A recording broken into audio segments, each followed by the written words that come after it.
മനുഷ്യരും സംഗീതത്തെ സ്നേഹിക്കുന്നുണ്ട്.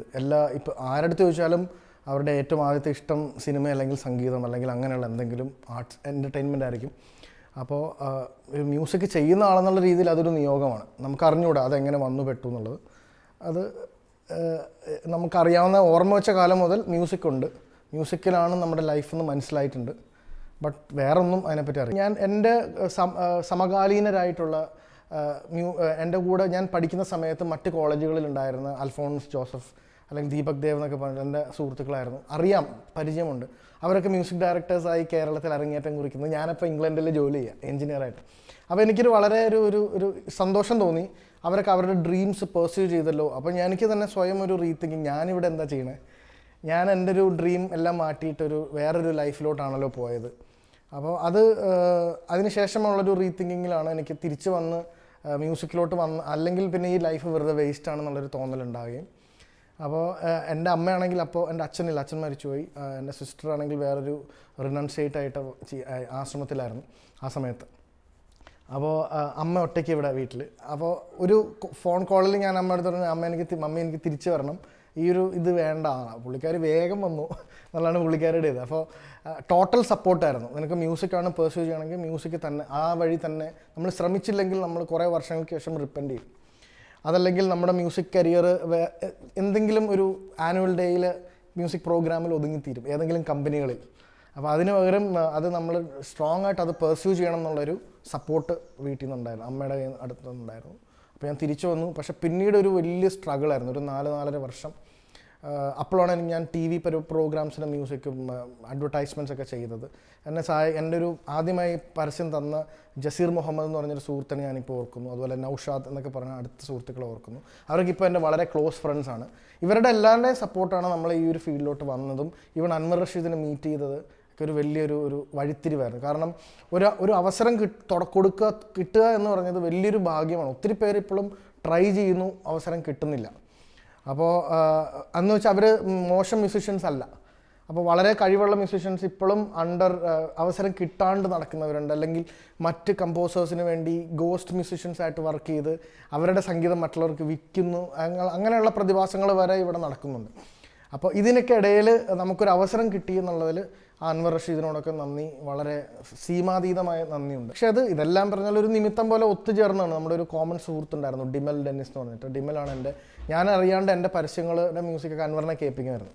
അപ്പോൾ ഒരു ദിവസം യാദൃശ്ചികമായിട്ട് രാഹുൽ നമുക്കൊരാളെ കാണാൻ പോകണം എന്ന് പറഞ്ഞിട്ട് അൻവറിൻ്റെ അടുത്ത് കൊണ്ടുപോവുകയും അൻവറിനെ മീറ്റ് ചെയ്തപ്പോൾ ഞാൻ മറ്റേ രാജമാണിക്യത്തിൻ്റെ ഡയറക്ടർ, അപ്പം എനിക്കറിയില്ല അൻവറിനെയാണ് മീറ്റ് ചെയ്യാൻ പോകണമെന്നുള്ളത്. അപ്പോൾ അൻവർ നിൻ്റെ പാട്ടൊക്കെ ഞാൻ കുറേ കേട്ടു, മ്യൂസിക് എല്ലാം ഇഷ്ടപ്പെട്ടിട്ടുണ്ട്. അപ്പോൾ ഇതാണ് തീം, ലാലേട്ടൻ ഇതാണ് കഥാപാത്രം, അങ്ങനെയാണ് സിനിമ. അപ്പോൾ ഒരു തീം മ്യൂസിക് ചെയ്യണം. അത് എല്ലാവർക്കും മണിയമ്പിള്ള രാജുവേട്ടനായിരുന്നു പ്രൊഡ്യൂസർ. രാജുവേട്ടനെ ഇഷ്ടപ്പെട്ട് കഴിഞ്ഞാൽ നമുക്കത് എല്ലാവർക്കും ഇഷ്ടപ്പെട്ടാൽ നമുക്ക് എടുക്കാം. അങ്ങനെയാണ് ചോട്ടാ മുംബൈ എന്ന് പറഞ്ഞ തീം ചെയ്തത്. അതിലൂടെ എൻട്രി വന്നത്. ഞാൻ ആക്ച്വലി നമ്മളുടെ ഒരുമാതിരിപ്പെട്ട എൻ്റെ ജനറേഷനിൽപ്പെട്ട ഏതൊരു മ്യൂസിക് കമ്പോസറിനോട് ചോദിച്ചാലും അവരുടെയൊക്കെ ഐഡൽ AR റഹ്മാൻ ആയിരിക്കും ഡെഫിനറ്റ്ലി. ഇപ്പോൾ AR റഹ്മാനെ ഞാൻ ആദ്യമായി മീറ്റ് ചെയ്യുന്നത് ലണ്ടനിൽ വെച്ചിട്ടാണ്. ഒരു മ്യൂസിക് ഷോപ്പിൽ വെച്ചിട്ട് ഞാനൊരു മ്യൂസിക് സാമ്പിൾ CD വാങ്ങിക്കാൻ നിൽക്കുമ്പോൾ AR റഹ്മാൻ തൊട്ടടുത്ത ക്യൂവിൽ വേറെ എന്തോ മേടിക്കാൻ വേണ്ടി നിൽപ്പുണ്ട്, ബില്ല് പേ ചെയ്യാൻ നിൽപ്പുണ്ട്. അപ്പോൾ റഹ്മാൻ ആക്ച്വലി വേൾഡ് ഫേമസ് ഒന്നും ആയിട്ടില്ല.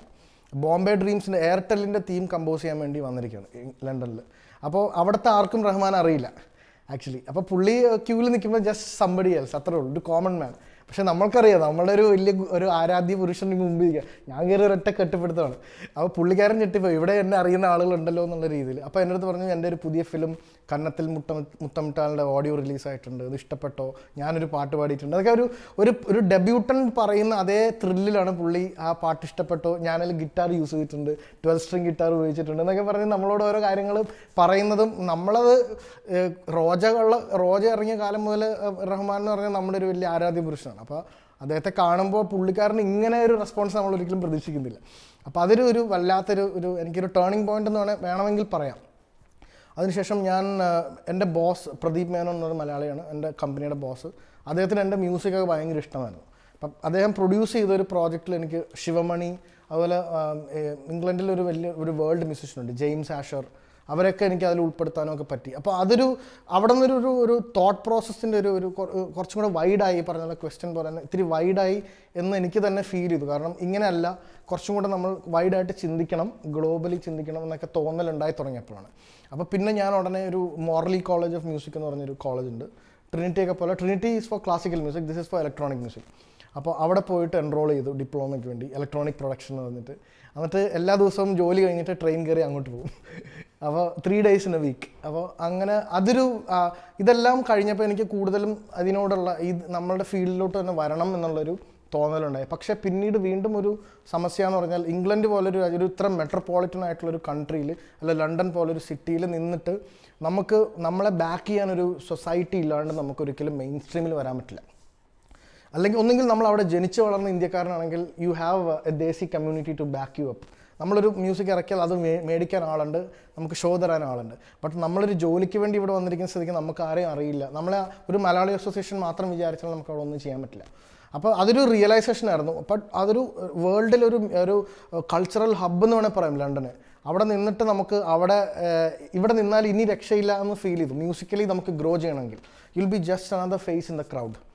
അപ്പോഴാണ് നമ്മൾ തൊട്ടടുത്തുള്ള വലിയ ഷോപ്സിലൊക്കെ ശിവമണീനെ റെഡ് കാർപ്പറ്റ് വെൽക്കമിങ്, ശിവമണിയുടെ പ്രോഗ്രാം നടക്കുന്നു, റഹ്മാൻ്റെ പ്രോഗ്രാം നടക്കുന്നു, അങ്ങനെയൊക്കെ നമ്മൾ ഇതെല്ലാം നേരിട്ട് കാണുകയാണ്. നമ്മളുടെ ആളുകൾ ഇവിടെ വന്നിട്ട് they are making it big. അപ്പോൾ എനിക്ക് മനസ്സിലായി, നമ്മളുടെ രാജ്യത്ത് തന്നെ, അല്ലെ നമ്മളുടെ സ്വന്തം തട്ടകത്തിൽ വന്ന് if you are making it big, നമുക്ക് എവിടെയും ചെല്ലാം. അതാണ് ആക്ച്വലി പോകേണ്ട വഴി. അല്ലാണ്ട് നമ്മൾ വേറൊരു സ്ഥലത്ത് പോയിട്ട് അവിടെ നിന്നാൽ വിദേശികളും നമ്മളെ ഐഡൻറ്റിഫൈ ചെയ്തില്ല, സ്വദേശികൾക്കാണെങ്കിൽ നമ്മളെ ബാക്ക് ചെയ്യാനുള്ള അത്രയും ഇതും ഉണ്ടാവത്തില്ല. അപ്പോൾ അതൊരു റിയലൈസേഷൻ എന്നാണ് ഞാൻ തിരിച്ചു വരണം എന്നുള്ള തോട്ടിലോട്ട് വന്നതും. അപ്പം തന്നെ വിത്തിൻ 2 weeks ഞാൻ തിരിച്ചു വരാനുള്ള ഡിസിഷൻ എടുക്കുക ചെയ്തത്.